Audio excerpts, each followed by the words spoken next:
Esta conferencia, por la demanda que existe y por el hambre que hay del conocimiento profético de lo que está pasando, se está llenando muy rápido. Consigan sus boletos.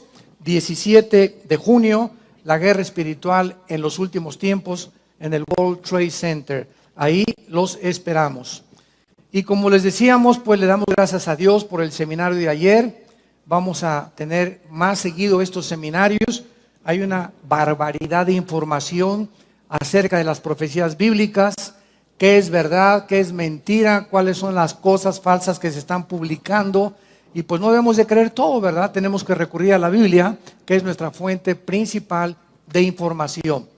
Así que pues estamos en tiempos peligrosos pero emocionantes, porque mientras más cosas se empeoran en el mundo, en lugar de deprimirnos y en lugar de entristecernos, es lo contrario.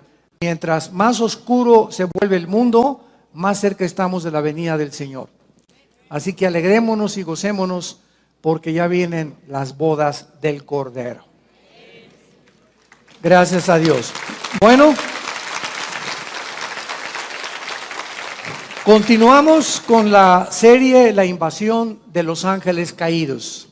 Una serie que hemos iniciado ya hace algunas conferencias atrás. Pueden conseguirlas ustedes las atrasadas, que es por demás interesantísima, edificante y constructiva para nuestra vida espiritual. Precisamente por el mundo en que nos encontramos, en el que la ciencia, ¿verdad?, no puede entrar a un terreno que no es observable, que no es probado en un laboratorio con tubos de ensayo. La ciencia no puede penetrar en el mundo espiritual, de dónde venimos, quiénes somos, a dónde nos dirigimos. La ciencia es limitada en este aspecto. Pero es precisamente cuando abrimos la Biblia, este libro que Dios nos ha dejado, para que podamos nosotros entender que no estamos solos en este planeta. Hace algunos meses ya se inició en la televisión, en el canal Discovery Channel, una serie que se llama Aliens, que significa en español los extraterrestres. Y en esta serie he visto 4 o 5 programas de esta serie. Todos a los astrólogos, astrofísicos, antropólogos están estudiando las pirámides de Egipto, las de Machu Picchu en Perú, el fenómeno en Yucatán de la pirámide de Chichén Itzá el 21 de marzo en el equinoccio de primavera, cuando el sol cae sobre la pirámide de Quetzalcóatl y la base de la pirámide es la cabeza de una serpiente. Y este fenómeno a las 3 de la tarde, cuando se inicia la primavera el 21 de marzo, hay cientos de personas o miles de Francia, de Alemania, vienen todo el mundo a ver este fenómeno. No sé cuántos de ustedes lo han visto, pero cae el sol exactamente a las 3 sobre la pirámide y comienza a formarse una serpiente hasta que se embona con la base de la pirámide y vemos nosotros de qué forma esto no puede ser coincidencia. O sea, cuando los mayas hicieron esta pirámide y exactamente el 21 de marzo el cuerpo de la serpiente embona con la cabeza, es algo que trasciende lo físico. Aquí se encuentra, ¿verdad?, algo espiritual. Esto no es un fenómeno, no es una coincidencia que exactamente a las 3 de la tarde cada año suceda este fenómeno. Y así podríamos seguir con tantas cosas misteriosas, que la Atlántida, el Triángulo de las Bermudas, etcétera, etcétera. Y esta serie que les comentaba de los aliens o los extraterrestres, todos estos científicos que aparecen en esta serie, la puedes conseguir tú por internet, Discovery Channel se llama Los Aliens. Todos los antropólogos, sociólogos, hasta psiquiatras han intervenido ahí, ingenieros, arquitectos, todos han coincidido en que todas estas construcciones megalíticas no fueron hechas por seres humanos. Y por eso se llama la serie Aliens o los extraterrestres.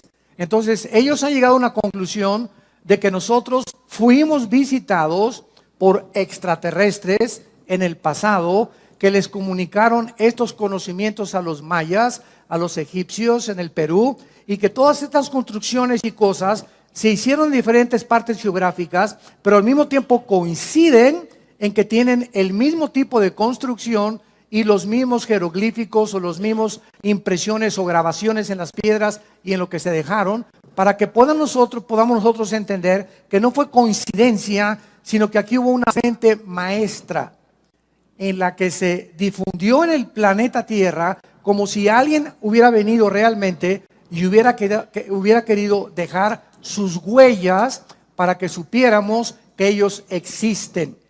Y esto es para nuestro propio beneficio. Muy bien. Lo que ellos llaman extraterrestres es correcto, porque cuando abrimos la Biblia confirma, de eso se trata esta serie desde que la comenzamos, a investigar qué nos revela la Biblia del mundo invisible y de las entidades espirituales que poblan el universo que nos rodea. Entonces, sí es verdad que fuimos visitados por extraterrestres.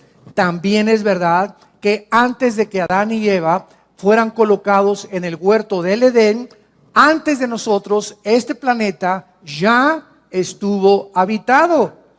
Pero por favor, entendámoslo. Yo jamás he enseñado que estuvo habitado por humanos, sino por los ángeles caídos de Satanás. Lucifer y sus ángeles ya existían antes de nosotros. Cuando Adán y Eva fueron puestos en el huerto, ya Satanás era un querubín caído. En Job 38, la Biblia nos muestra que cuando Dios formaba el planeta Tierra, el globo terráqueo donde tú y yo vivimos, los ángeles eran testigos de cómo Dios medía y hacía las dimensiones del planeta, la forma en la que la Tierra tenía que girar, la velocidad que tendría que tener la Tierra, la inclinación de 23 grados sobre su eje, el movimiento alrededor del Sol. Todas estas cosas ya se encontraban en la Biblia. Entonces lo que ellos llaman aliens extraterrestres son los ángeles caídos, que solo la Biblia es el único libro de todos los libros sagrados que existen y de los billones de volúmenes de literatura que inundan las librerías del mundo. Es el único libro que nos abre las puertas y nos corre las cortinas del mundo espiritual. Y esto es lo interesante, lo maravilloso, que a nosotros, dice el libro de Efesios capítulo 1, Dios le ha agradado a nosotros, a su familia, revelarnos el conocimiento de su voluntad. Qué increíble, qué privilegio tenemos como hijos e hijas de Dios de saber que podemos conocer los misterios donde la ciencia no puede entrar y donde el mundo se encuentra ahorita. ¿Y qué pasó con esos misiles? ¿Y será la tercera guerra mundial? ¿Y en qué momento de la historia nos encontramos? Guerras y rumores de guerras. ¿En qué época exactamente Jesús dijo que Él venía? ¿Qué señales hay de la venida de Cristo? ¿Cómo se va a continuar desarrollando geopolíticamente el Medio Oriente y Europa? Todas estas preguntas las contesta la Biblia. Gracias a Dios. ¿Para qué? Para que no estemos en tinieblas, para que no se nos apodere de nosotros el temor, para que no estemos confusos ni estresados. Al contrario, Jesús dijo: he aquí, se los digo todo, para que cuando suceda no tengan miedo. Entonces todo lo que pasa, Jesús lo dijo. Y esto, Jesús lo dijo, aquí está con anticipación. Y esto nos habla que hay alguien detrás de la historia controlando la historia. Y el mensaje es: no tengan miedo, mi paz les dejo, shalom. Mi paz les doy, tranquilos. Por nada estén afanados, por nada estén afanados. No se afanen por su vida, qué han de comer, qué han de vestir, dónde han de vivir. Por nada estén afanados. Traigan sus peticiones delante de mí, dice Dios, Filipenses 4, 6 y 7. Híncate, hazme conocer tu corazón. Derrama tu ansiedad delante de mí, dicen los salmos. Hazme conocer tus temores, dice el Señor. Cae dentro de mí. No vamos con el pastor. Ay, pastor, ore por mí. Primero, ¿ya usted oró a Dios? Porque en el momento y con la actitud que usted viene, doña Chole, me habla que usted es una incrédula y que cree que yo soy Dios y que mi oración la va a sacar del pozo de la desesperación. Claro que voy a orar por usted, pero usted tiene que poner su confianza no en el pastor, sino en el Dios creador de los cielos y la tierra. Muy bien. Entonces, sí, el universo sí está poblado. Como me dijo un experto en ufología de los ovnis y ovniología, ya le están llamando hasta una cierta pseudociencia a este fenómeno ovni, es que ustedes los cristianos no creen en los extraterrestres ni en los ovnis. Dije: jamás. Bueno, yo no sé quién ha predicado eso o a conferencias, pero nosotros jamás hemos negado que haya ovnis y que haya fenómenos o que haya extraterrestres. Nunca, al contrario. Lo que parece que es un objeto volador no identificado El problema es que ustedes creen que no están identificados. Nosotros no podemos negar que ahí hay un fenómeno en el cielo. Y que, por ejemplo, el astronauta Cooper, que le dio varias vueltas a la Tierra, él cuando bajó a la Tierra, un astronauta con integridad moral, ¿verdad? Y no estaba marihuano ni se metió chochos allá arriba en la nave espacial, bajó y dijo a la NASA que había visto una luz luminosa como un platillo que se acercó a la nave espacial y que desapareció. Y él confirma, ¿verdad?, que era una nave no identificada. O sea, hay cantidad de gente con integridad que ha visto este fenómeno, y hay personas inclusive que los psiquiatras están examinando que fueron raptados por extraterrestres y que coinciden en sus testimonios de que estas personas confiesan de que fueron objeto de un experimento sexual en el platillo volador. Entonces, todas estas cosas que están pasando tienen una explicación no para el mundo. El mundo cree que son marcianos, jupiterianos o venusianos. Nosotros sabemos que esos extraterrestres que los científicos, los astrólogos del canal Discovery Channel y todos los que están tratando de investigar les llaman extraterrestres, para nosotros son esos ángeles que se rebelaron contra Dios, que están rodeando el planeta Tierra porque se acerca el momento en que van a ser encerrados por toda la eternidad, y que vienen porque el tiempo les es contado, con más poder y con más fuerza para engañar más y más al ser humano y volver locos a los seres humanos y estresarnos y atormentarnos mentalmente para que se suicide la gente, para que vive estresada. Ahorita la enfermedad más grande del universo es el estrés. La clínica Rochester, la clínica Mayo en Rochester y el Hospital Hopkins en Inglaterra, que son las dos clínicas científicas y médicas más prestigiadas casi del mundo, coincidieron el año pasado que el 70% de las enfermedades del ser humano tienen una sola raíz: el estrés. ¡Qué increíble! Ese estado de tensión en el que vives, ese estado, como decía mi esposa, de te levantas y el enojo y ese odio y ese rencor que no has podido extirpar de tu corazón, ese temor hacia el futuro, esa ansiedad, y si se muere mi esposo y no tengo seguro social, y si me quitan la casa estas cosas, y si se muere mi hijo, y si pasa esto y si pasa aquello. ¿Por qué vive la gente así? Porque no tienen a Jesús en sus vidas. Y si tú te llamas cristiano y vives en esa actitud y tienes estas manifestaciones físicas, mentales y emocionales, ¿qué es de tu vida? No es cierto que le crees a Dios. Como doña Chole, pastor, ya casi se le da un ataque a doña Chole antes de que ore por ella. ¿Cómo podemos llegar? Dice la Biblia en 2 Corintios 4, estamos en apuros, pero no desesperados. Estamos con problemas, pero nunca angustiados. Perseguidos, mas no desamparados. Derribados, pero no destruidos. No importa qué problema enfrentemos en la vida, que nunca ningún problema nos lleve a la angustia. Donde, ¿qué voy a hacer? Como dijo un Teofilito, no vas a hacer nada. ¿Por qué? Porque el que va a hacer es Dios. Si tú sacas eso y lo dejas en sus manos, tu problema, tus hijos, tu familia, tu matrimonio, tu trabajo, entrégaselo al Señor, entregándole toda nuestra ansiedad sobre Él, porque Él tiene cuidado de nosotros. ¿Por qué estás en esta angustia? Porque no es cierto que le crees, no es cierto que eres cristiano. Y esas pruebas que vienen a nuestras vidas demuestran el calibre de nuestro nivel espiritual. Ahí la fe tiene que ser probada. 1 Pedro capítulo 1, como se prueba el fuego, así la fe es probada. Y Dios permite pruebas en nosotros de fuego muchas veces, como dice 2 Pedro, no se extrañen por el fuego extraño que os ha sobrevenido. Al contrario, ahí está demostrándose de qué calibre estás hecho. Ahí se va a demostrar si realmente crees y confías en Dios. Porque ¿qué es la fe? Confiar en Dios ante lo desconocido. Confiar en Dios ante lo que no entendemos. Confiar en Dios en que aunque vea yo una nube negra, hay un rayo de luz que va a atravesar. ¿Y quién va a abrir esa ventana? Mi fe. Mi confianza en Dios va a hacer que desaparezca esa nube y yo pueda atravesar y pueda pasar. Como dice Isaías, aunque pases por las aguas no te ahogarás y por el fuego no te quemarás. Por cuanto a mí has puesto tu confianza, Salmo 91, yo también te libraré. Te pondré tus pies sobre la roca y te demostraré mi salvación. Pero sin fe es imposible agradar a Dios. El tema de esta tarde es la diferencia entre los ángeles y los demonios. Este es el tema de esta conferencia y de esta serie, la invasión de los ángeles caídos. En los últimos años, muchos investigadores, como estamos relatando del fenómeno ovni, han trazado paralelos.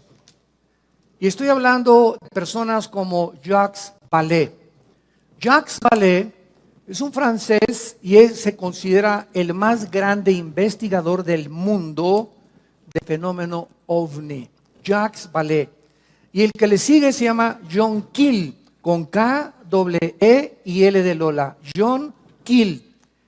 Entre estos dos investigadores científicos, para poder determinar si los extraterrestres que ellos consideran que están tripulando los objetos voladores no identificados son ángeles o son demonios o son verdaderamente extraterrestres, han trazado un paralelo y han coincidido en que el comportamiento de estos extraterrestres y de estas supuestas abducciones o raptos de gente que ha desaparecido y que dicen que en el tercer o cuarto tipo lo subieron a un platillo volador.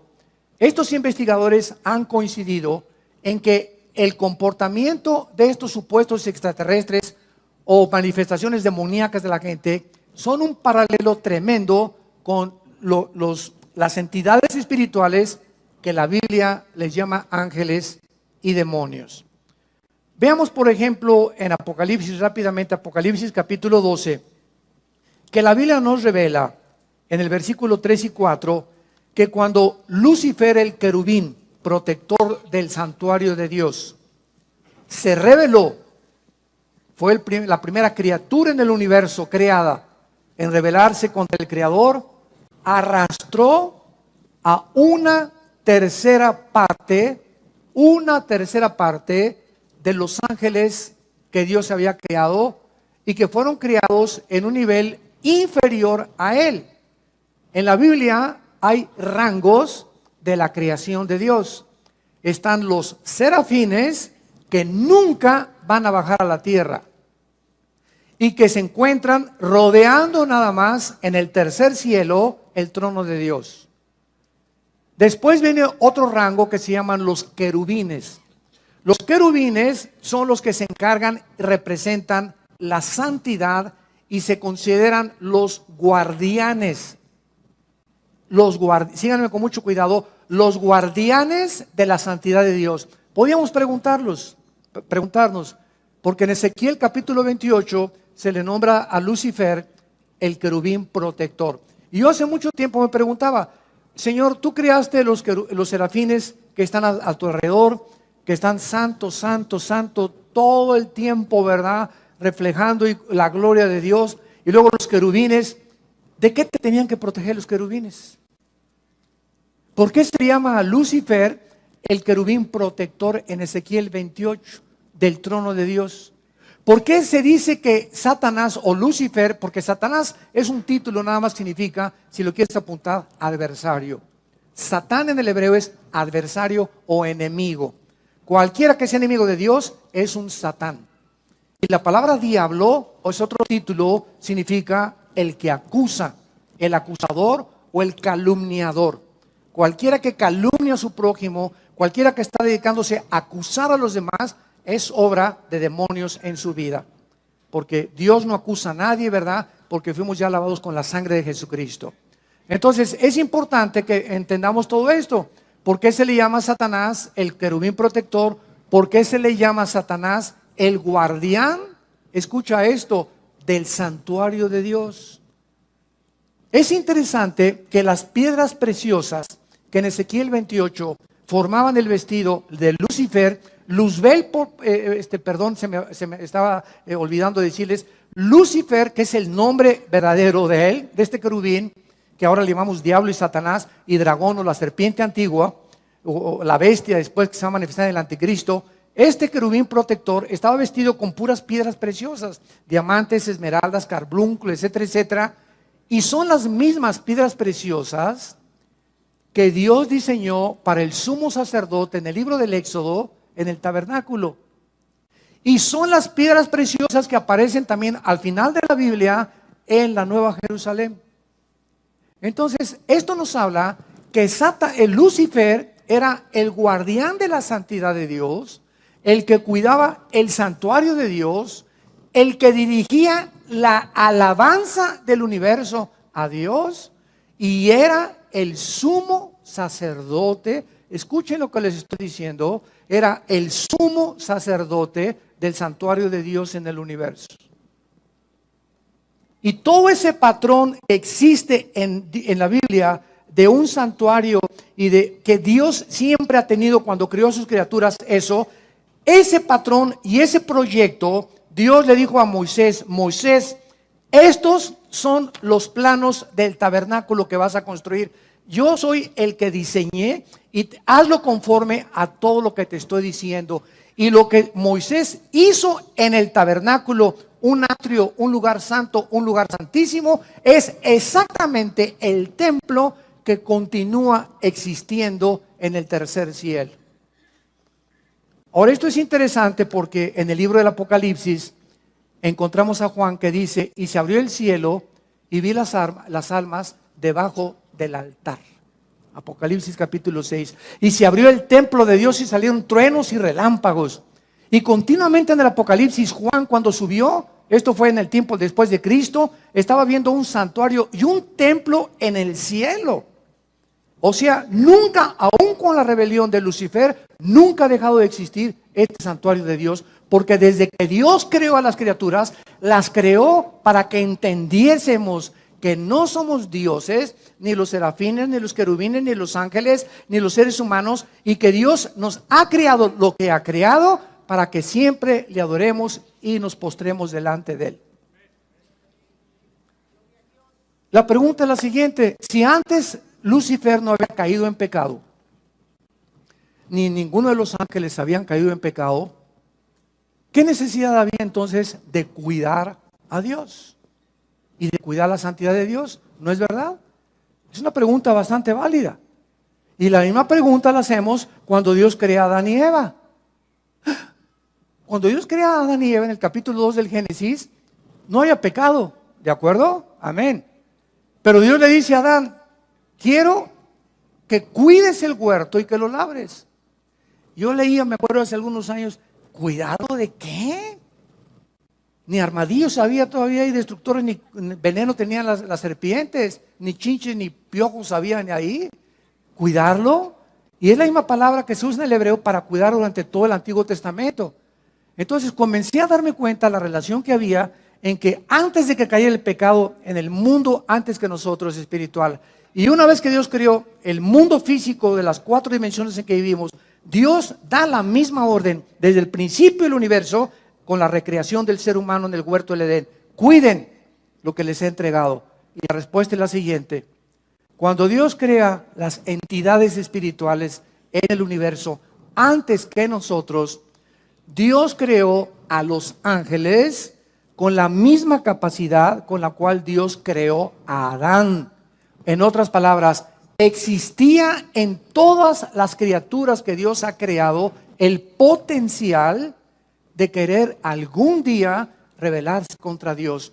Porque si Dios ha creado alguna criatura en el universo en el pasado que no tenía la opción de rebelarse nunca contra Él, hubieran sido robots. Un mundo angelical de puros robots. Adórenme, adórenme, adórenme. Pero Dios pone el potencial de que esa adoración fuera libre. Y que podían permanecer en esa oración, o algún día ellos podían irse en contra. Dios se arriesga a que el mal entre al universo. ¿Y qué es el mal? Es el abuso de la libertad que Dios les dio a las criaturas. Apúntalo. Los que vinieron ahí al seminario, fue un consejo que les di: nunca vengan el domingo ni a un seminario sin una Biblia en sus rodillas y sin hojas para apuntar oraciones y conceptos y reflexiones y pensamientos que estamos desarrollando en las conferencias. Porque de pasado mañana me encuentro contigo en la calle y te pregunto: hazme un resumen con 3 hojas de lo que oíste el domingo del sermón. No vas a llegar ni media hoja. ¿Por qué? Porque la memoria es así. Pero cuando el estudiante de la Biblia, el estudiante de Dios, aquel que quiere compartir esto, llegaron en la noche, mi amor, mira, oí esto y esto, pero aquí lo tengo apuntado porque esto me pareció interesante, esta fecha me pareció interesante, etcétera, etcétera, y vas teniendo tu librito de tus apuntes, no te imaginas la cantidad de conocimiento que vas a tener.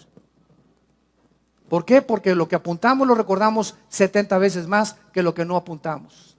La memoria nunca podemos confiar en ella. Muy bien, entonces vemos nosotros que Dios crea entidades espirituales con el potencial de rebelarse, y así lo hizo Lucifer.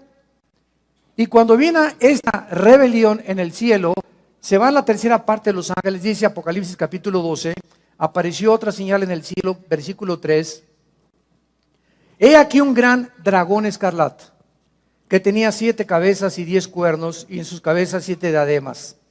Su cola, aquí está, arrastraba la tercera parte de las estrellas del cielo. El 85% de las veces que la Biblia menciona estrellas, se refiere a los ángeles caídos. El 85% de las veces. Y de acuerdo al contexto, muy pocas veces cuando se refiere realmente a las estrellas que brillan. A los ángeles caídos se les llama estrellas la mayor parte de las veces en la Biblia. Satanás arrastraba la tercera parte de las estrellas, y es lógico que no era literal estas estrellas, imagínense nada más. ¿A dónde las va a arrastrar, verdad? Se descompondría la gravitación del universo si Satanás hubiera jalado las estrellas literales. Y dice la Biblia, y el dragón se paró frente a la mujer que estaba para dar a luz a fin de devorar a su hijo. Muy bien, entonces aquí encontramos en el Antiguo Testamento de qué forma los ángeles caídos se rebelan contra Dios, ahora son enviados a este planeta, y en Deuteronomio capítulo 32, Dios les asigna a estos ángeles caídos un nombre. Y uno de los nombres que Dios les asigna a estos ángeles caídos es uno de los títulos, no nombres, títulos de Yahweh. Yahweh es su nombre. Elohim no es su nombre. La palabra Elohim, al terminar en im en el hebreo, implica plural. Entonces cuando oímos Elohim, es un título que se le da a Dios. Pero también Elohim se aplica en el Antiguo Testamento a los gobernantes y a los ángeles caídos. Cuando Satanás tentó a Eva, en Génesis capítulo 3, Satanás le dijo a Dios, porque serás como Dios, se tradujo Dios singular, pero la palabra hebrea es, serán como los dioses. Apúntalo en Génesis 3, es Elohim, cuando Dios, capítulo 3 de Génesis, serás como Dios, serán como los dioses, dice en el original hebreo. En otras palabras, en 2 Corintios 4:4 se le llama a Lucifer el Dios de este mundo.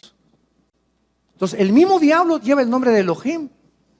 Entonces, Elohim no habla de nada más que de un poder, una autoridad que tienen ciertas criaturas o entidades espirituales en el cielo. Por eso Satanás le dijo a Adán y Eva, serán como los Elohim, o sea, como todos los dioses o todas las criaturas poderosas que poblan el universo. Pero hay un solo Dios vivo y verdadero. Shema Israel, Adonai Elohim, Adonai Echad, dice Deuteronomio capítulo 6, que es el dicho de todos los rabinos judíos. Shema Israel, Adonai Elohim, Adonai Echad. Echad en el hebreo es uno solo, o sea, tú eres, oh Israel, un solo Dios. Por eso el judío no nos entiende a los cristianos que tenemos el Padre, el Hijo y el Espíritu Santo. Porque para ellos Dios, para ellos somos una blasfemia nosotros, para el judío ortodoxo, que creemos y ellos creen que tenemos 3 dioses, sin entender la pluralidad del nombre de Elohim.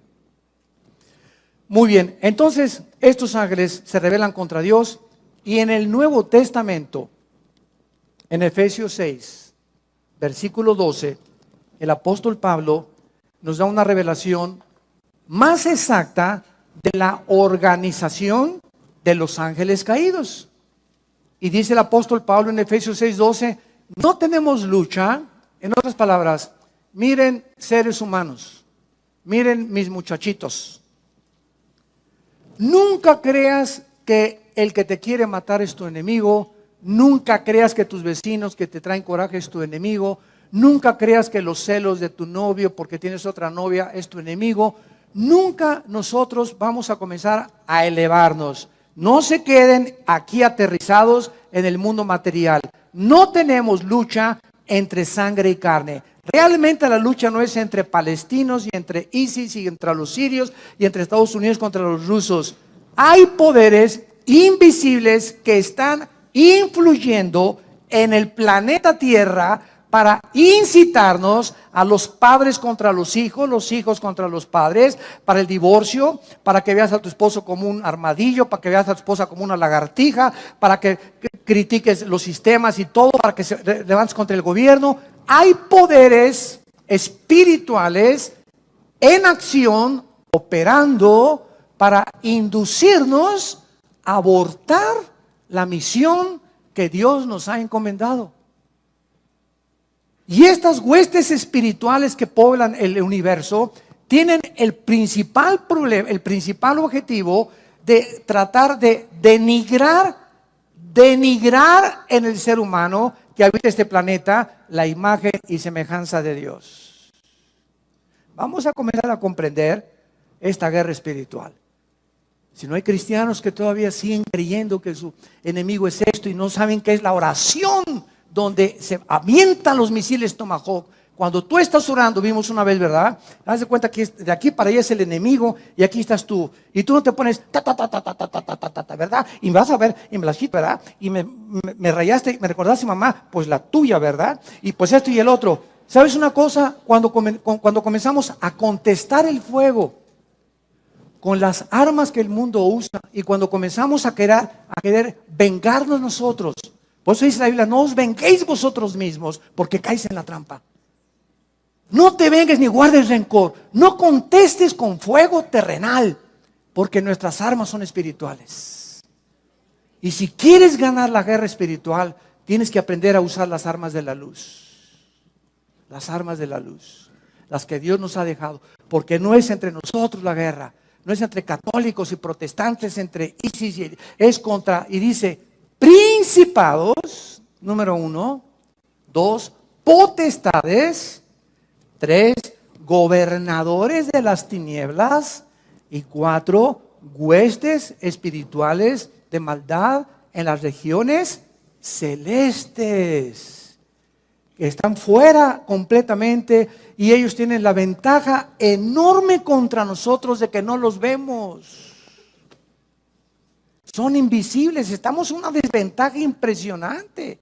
¿Cómo vas a luchar contra un enemigo invisible? Entonces, tratándose que es una guerra en la que no podemos ver, Dios envía hace 2000 años a su Espíritu para que entre a nuestra vida. Y el Espíritu Santo, como un GPS, como un sistema de localización, como los que usan los satélites actualmente, el Espíritu Santo nos deja un mapa, una guía, un sistema que es la Biblia, para que comencemos a estudiar la Biblia y a entender la lucha espiritual y comencemos a enfrascarnos en esta lucha con las armas que Dios nos ha dejado. Porque si tú comienzas a tratar de vengarte de tu suegra, de tu suegro, de tu padre, guardarle rencor, porque me violó mi papá, me violó mi tío, o me robó o hace 4 fui traicionado por un hijo mío, fui traicionado por mis socios en mi compañía. Estamos en un mundo donde todos nos van a algún día traicionar, nos vamos a desilusionar, estamos heridos todos emocionalmente, todos hemos sido lastimados, todos hemos sufrido cosas en el mundo. Para eso está en la cruz. Es esa cruz la respuesta de Dios a todo lo que hemos pasado.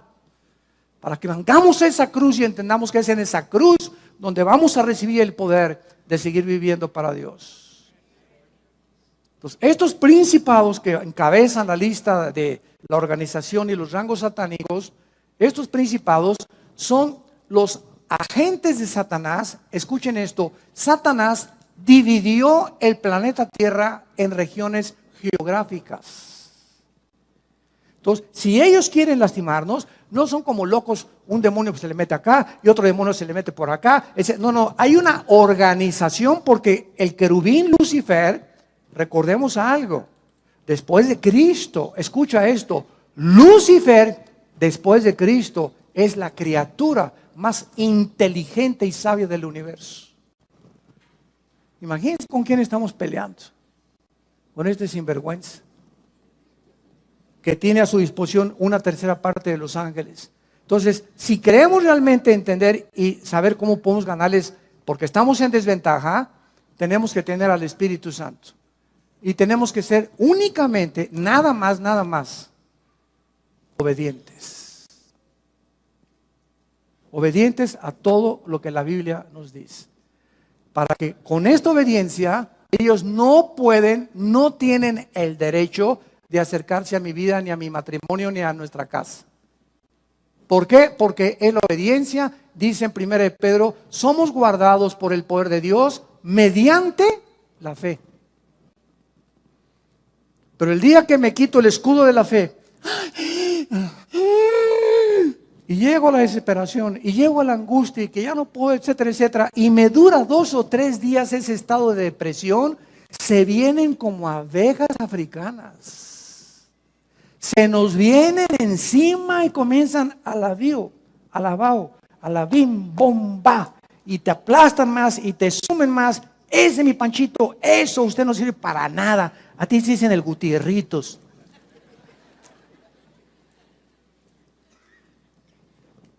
Cualquier ser humano que permita un estado de depresión, estamos hablando de cristianos, porque el mundo es su manera normal de vivir. Cualquier persona que se llame cristiano y permita 2 o 3 días de depresión o 4 días, o cualquier cristiano que ya tenga 3 o 4 días o 1 o 2 meses que no perdonas a tu hermano, a doña Chole que se robó tus tamales, aquel que te hizo un problema y que te hirió y te lastimó, a tu amiga en el colegio que te dijo que tenías cara de gallina sarnosa. No podemos los cristianos darnos el lujo de guardar rencor contra nadie. Todos los pastores, ayer le decía a un pastor, ¿verdad?, que nos visitó, me platicaba que acaba, pues que tenían una división en un estado aquí de México, y le dije, mira, todos los pastores, todos, no hay ninguna excepción, tenemos forzosamente algún día que ser traicionados, calumniados y perseguidos. ¿Y sabes por qué? Porque a través de eso nos acercamos más al corazón de Jesús. Para identificarnos más con el despreciado y desechado entre los hombres, varón de dolores, experimentado en quebranto. Entonces todo eso forma parte del ministerio. Dije, no se desanimen, forma parte del ministerio. Que nos lastimen, que nos calumnien, no te amargues. Es el único consejo que te doy. No te amargues, no guardes rencor. Nosotros hemos sufrido muchos tipos de estas cosas. Este viernes pasado que llegamos, mi esposa y yo, fui a desayunar con mi hermano Alejandro, el que es director del ITI. Fuimos a desayunar ahí en Toluca. Y hace muchos años un grupo de personas, ¿verdad?, ahí en Toluca, ¿verdad?, que no se imaginan todo lo que dijeron contra nosotros. Y bueno, nos colgaron así como en un tendedero horrible. Y yo siempre les he dicho a los pastores y a todos, el secreto es perdonarlos y no guardar rencor. Pues estábamos desayunando mi hermano y yo hace como 2 o 3 días, y pues nos encontramos un grupo de este personal, ¿verdad?, que pues tuvieron dificultades con nosotros. Y lo primero que hicimos nosotros fue, y nos encantó, después lo comentamos mi hermano y yo, ¿cómo están? ¿Qué tal? Bendiciones todos, ¿verdad? Y estaban así un poco asombrados de que tuviéramos esa actitud nosotros. Entonces, cuando te enfrentas a tus enemigos que te han lastimado, que te han hecho algo, y tú no tienes nada contra ellos en tu corazón, ¿sabes una cosa? Eres libre. Eres libre. Pero mientras tengas algo contra alguien, es como un cordón umbilical que lo tienes y vas a Acapulco y ahí traes el odio, ahí lo traes detrás de ti. Y a donde quiera que vas, ahí lo traes. Así lo puedo representar. Así lo vi espiritualmente hace un tiempo. Y el momento que lo perdonas, cortas ese y ya. Mientras, ¿por qué me voy a estar acordando de lo que me hice hace 3 meses? Que tengo unas cosas más interesantes que pensar.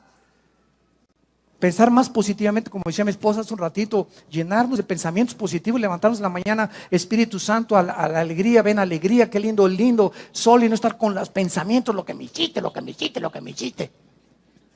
cómo nos envenena el rencor y la amargura.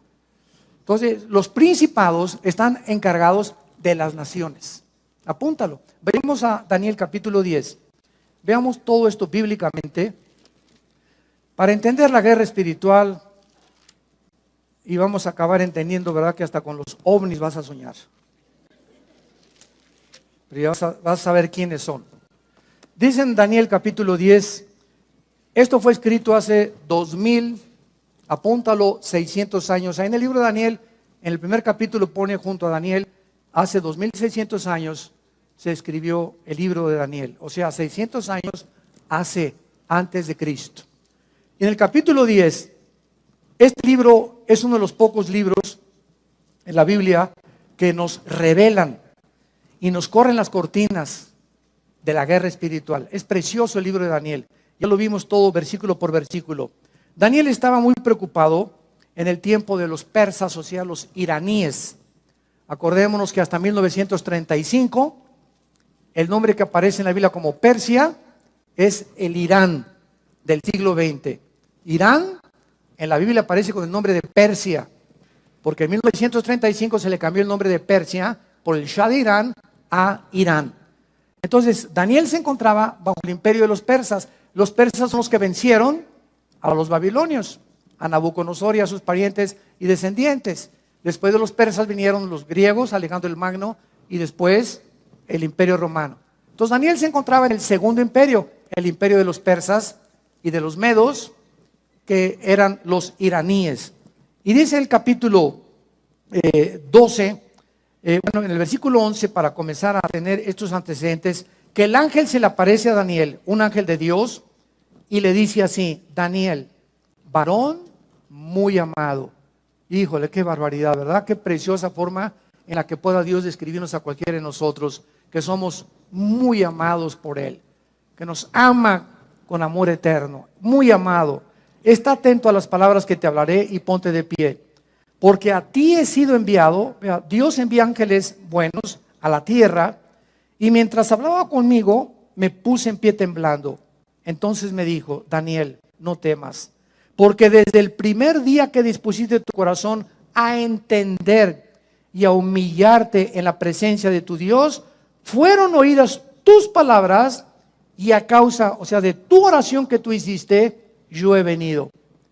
Mas el príncipe del reino de Persia, esta palabra S de Samuel, A de Armando, R de Raúl, zar en el hebreo, que se tradujo príncipe, se está refiriendo al principado satánico que en aquel tiempo de Daniel estaba controlando el imperio de los persas. No era el rey de Persia, no era Nabucodonosor los que gobernaban, sino los principados satánicos que operaban desde el cielo, influyendo en los imperios que persiguieron a Israel y a todos aquellos que seguían al verdadero Dios.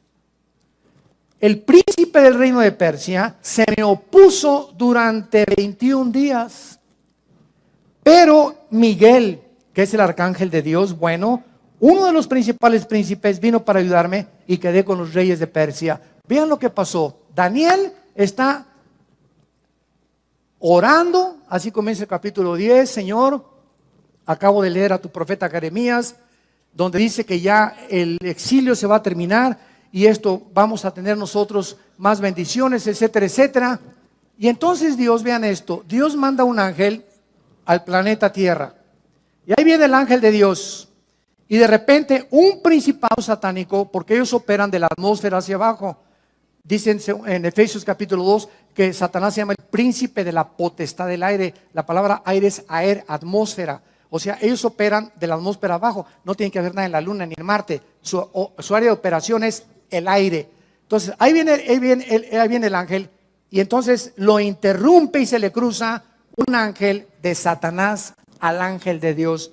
Y entonces se enlaza el ángel de Dios y el ángel de Satanás en una guerra, porque el ángel de Satanás, el principado de Satanás, quería impedir que el ángel de Dios le trajera el mensaje de Dios y que Daniel no oyera ni recibiera las instrucciones de Dios. Ellos se oponen a que tengamos una brújula y que sepamos qué es lo que Dios tiene para nosotros. Y van a hacer todo lo posible para impedir que tú llegues a tu destino, para abortar tu destino, para abortar nuestra misión, e interrumpir las instrucciones de Dios y escramblear todas. Es como, por ejemplo, en Estados Unidos tú vas manejando y hay radares. En Texas está permitido. Entonces, hay policías que se ponen con sus pistolas, aquí también ya los hay en las carreteras, los federales, ¿verdad? Y entonces vienen los carros y te comienzan a escramblear así, etcétera, etcétera, y marca inmediatamente la placa y la velocidad a la que vienes. Pero estos radares los vuelven locos. Yo tengo uno. Porque está permitido, ¿verdad? Y desde luego que no me aprovecho para pasarme más de 70 millas, ¿no? Pero sí sirven de vez en cuando. La neta. Bueno, entonces, viene, ¿verdad? Entonces, se vuelven locos. Cuando voy, por ejemplo, a 5 millas más por hora, ahí te permiten 10. Si es a 60 en Estados Unidos, en Texas, si es a 60, te permiten hasta 70. Si te escramblean o te localizan que vas a 72, ya con eso te paran. 10 es lo máximo que se te permite la ley. Entonces, a veces yo me paso esas 2 millas sin querer, ¿verdad? Y entonces mi radar comienza pip, pip, pip, pip, a sonarme y alcanza 4 o 5 millas de distancia el radar que yo tengo. Ojalá que no me escuchen ahorita en Estados Unidos. Me comienza a hablar el radar y pues ¿qué hago, verdad? Pues le baja la velocidad inmediatamente. Y entonces cuando lanzan el rayo, ¿verdad? De ultrasonido a los policías con esos aparatos, ellos no pueden ver a qué velocidad vengo porque esos radares están diseñados para eso y son permitidos. Otros estados no los permiten, pero en Texas sí los permiten. Entonces esto pasa igual en el mundo espiritual. Dios nos manda una señal del cielo. ¿Y dónde está la señal? Acá. Dios va a hacer lo imposible para que tú dejes de leer la Biblia, para que no te contactes con Dios en las mañanas, para que pasen 4 o 5 días y nada más los domingos vengas aquí a oír un mensaje. Y de lunes a viernes has vivido sin brújula, has tomado decisiones sin la dirección del Espíritu Santo, en la energía de la carne y no en la energía del Espíritu de Dios. Porque el día que nos desconectamos de las instrucciones de Dios, comenzamos nosotros a perder el camino. ¿Quién es sabio en su propia opinión? No seas sabio en tu propia opinión, dice Proverbios capítulo 3. Entonces comienzas a entender que es imprescindible estar conectados con este libro. No podemos separarnos de las instrucciones de Dios, porque vienen los demonios a confundirnos. Entonces aquí está el ángel en el cielo con el ángel de Dios y se enfrasca en una lucha. Y esto siempre me ha impactado. Un principado de Satanás, casi, porque son ángeles y fueron creados iguales en fuerza y todo, nada más que uno es malo y uno es bueno. El ángel de Dios no le ganó. El ángel de Dios no le ganó. Tuvo que pedir ayuda al arcángel Miguel. Y entonces Miguelito llega, ¿verdad? Y ya son 2 contra 1. Y entonces ya se chispó esto y Miguel se encarga, porque es el arcángel en la Biblia que cuida a Israel. Entonces ya viene el ángel y le da el recado a Daniel, y entonces el ángel de Dios le explica a Daniel: tengo 3 semanas, hace 3 semanas, Daniel, que comenzaste a orar. ¿Y esto qué nos habla? En el momento, Daniel, le dice el ángel, que te pusiste a orar, Daniel, en ese momento que te hincaste, comenzó la guerra espiritual. En el momento que nos hincamos y oramos, entramos en conflicto con los poderes de Satanás. Y el momento en que te hincas y mi hijo esto y mi hija aquello, etcétera, etcétera, en ese momento comenzamos a mandar misiles Tomahawk y comenzamos a despejar los aires y comenzamos a cuidar a nuestros hijos y a nuestros, sobre todo los menores de edad, y comenzamos a quitar los enemigos. Y te oro por mi jefe de mi oficina, te oro por mi maestro que es ateo y que me odia, te odio por mi amiga que me está calumniando, te odio por eso. Nos hincamos, y es la oración el poder espiritual para despejar y quitar del corazón de nuestros enemigos los malos deseos que tienen contra nosotros. Mientras tú no entiendas esto, nunca vas a tener victoria en la guerra espiritual, porque vas a ser vencido por tu carne, por tu venganza. Me sacaste la lengua, te la saco más grandota. Dice Romanos 12, no sean vencidos por lo malo, venzan el mal con el bien. Escucha esto: porque cuando a tu enemigo no le pagas ojo por ojo, diente por diente, como era en el Antiguo Testamento, ascuas de fuego amontonas sobre su cabeza. En el momento en que nosotros bendecimos a los que nos persiguen y a los que nos ultrajan, en ese momento confundimos a sus demonios y Dios entra en acción y los juzga más rápido de lo que tú querías vengarte por ellos.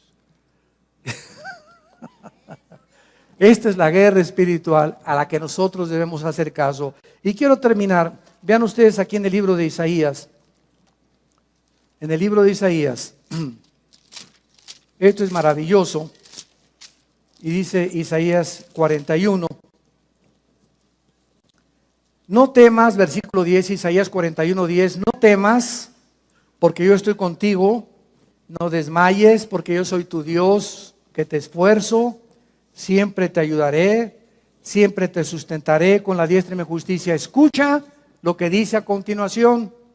He aquí todos los que se enojan contra ti serán avergonzados y confundidos, como nada serán, perecerán los que contienden contigo. Buscarás a los que tienen contigo contienda y no los hallarás. Serán como nada, como cosa que no es, aquellos que te hacen la guerra. Porque yo soy Jehová tu Dios, quien te sostiene de tu mano derecha y te dice, no temas, yo te ayudo.